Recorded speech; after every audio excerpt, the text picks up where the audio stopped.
Hey, it's Rachel from the Life Facilitator, and I am doing a memory planning layout today featuring a grid design, which, spoiler, is really easy to do with this memory planner because it's set up in a grid layout.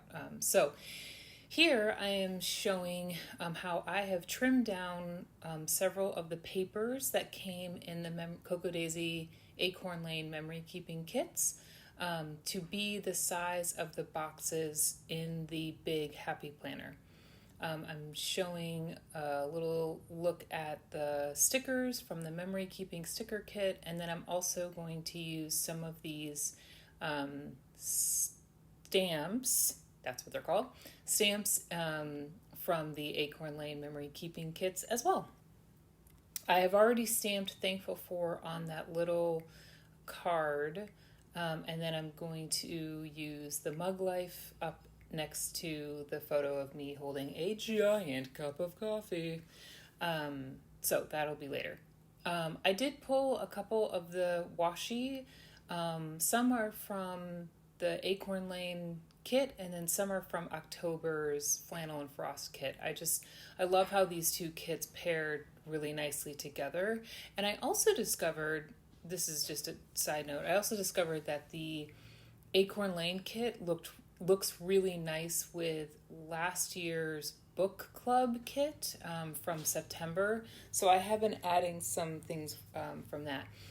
I'm showing you how I have taken off all the adhesive from the embellishments because they now all come with adhesive on them, and I have put them into like a sticker album. So when it comes to embellishments, the more like a sticker they are already, the more likely I am to use them. Here I'm showing that I trimmed down a couple pocket cards, including this one to be the size of the memory planner layout, and I am adding a photo directly to the card. You also notice that I have that big quote up in the top, and that was also a 4x6 card that I trimmed down to that size. So I have fast forward a little bit. I've already adhered all of the other elements down, and just a trick, at least for me, when it comes to doing a grid layout, I do like to really prep it first and put everything where I think I want the sort of the main elements, and then I'll actually take a photo of it just in case I don't come back to it right away. I have a photo of it to look at.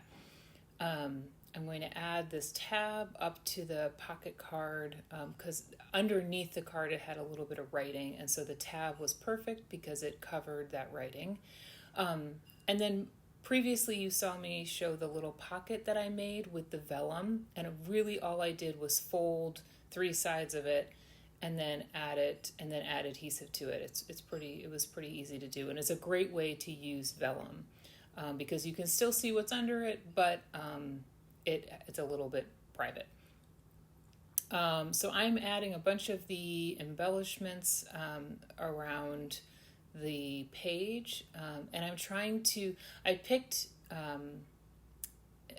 word embellishments that obviously go with this week, but are also sort of in the color scheme that I was going for as well.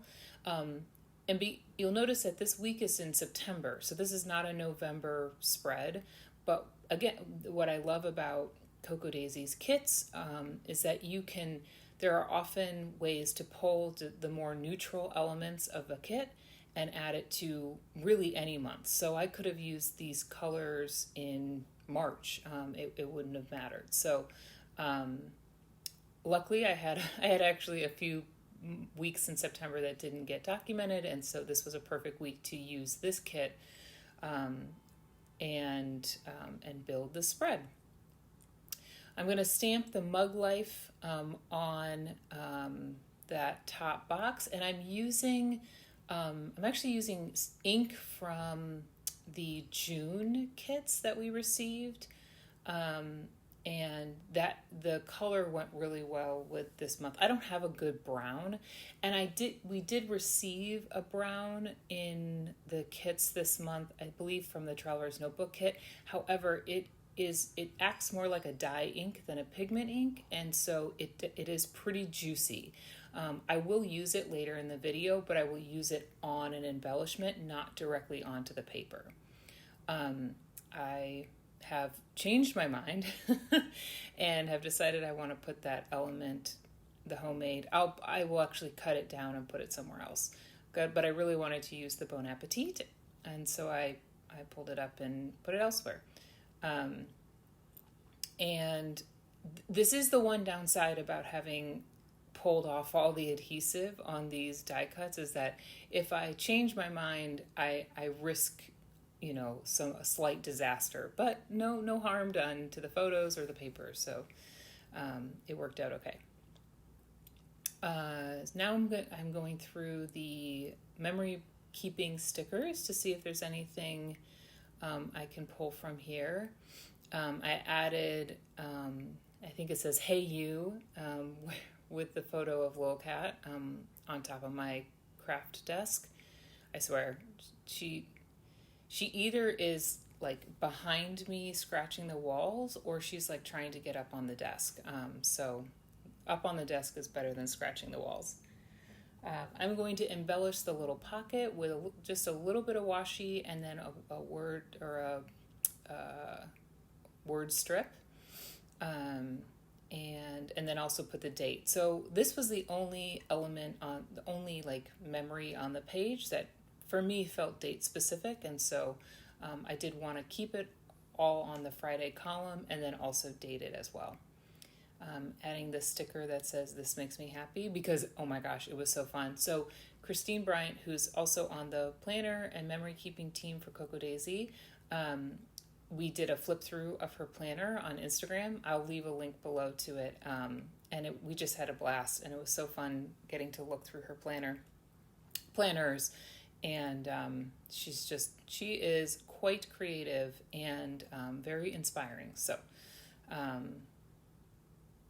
I'm adding a little element or like a label to that box on Wednesday to denote the journaling that I'm going to do about the photo below it.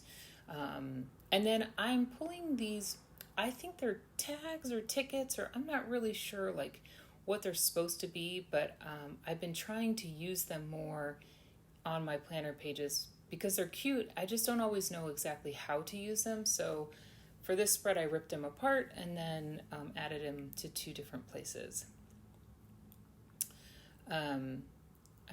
This is where I'm using the Cocoa Daisy ink, and you can see it is very saturated. So I do recommend not, if you're going to use it in your memory planner, maybe ink onto something first and then maybe do a second generation stamping in your memory planner. Otherwise, you can just, stamp onto something and then add it like I did. Adding a few lines for my journaling. And then lastly, I'll pull a few of the rub-ons to add. I wanted to use these little hearts for the things that I'm thankful for this week. And they worked out so well. Oh my gosh, I love these rub-ons. And yeah, they've been in like everything the last couple weeks because I love them so much. And these little hearts, oh my gosh, they're so cute. And I'll say ahead of time, there will be some editing to that blue card on the bottom of Thursday. I will eventually actually pull the circle off. It just looked too busy, and so to keep it a little more simple, I'm going to remove that circle. And I like the end result better. And so here is how it looks with all of the writing and sort of the final version. And yeah, I love this spread, and it was actually really easy to put together, especially because of the grid layout. So thanks for watching this video, and if you liked it, give it a thumbs up. And I hope you come back to see the rest of my videos. Don't forget to check the blog post that goes with this video. Thanks so much for watching, and I will talk to you in my next video. Bye!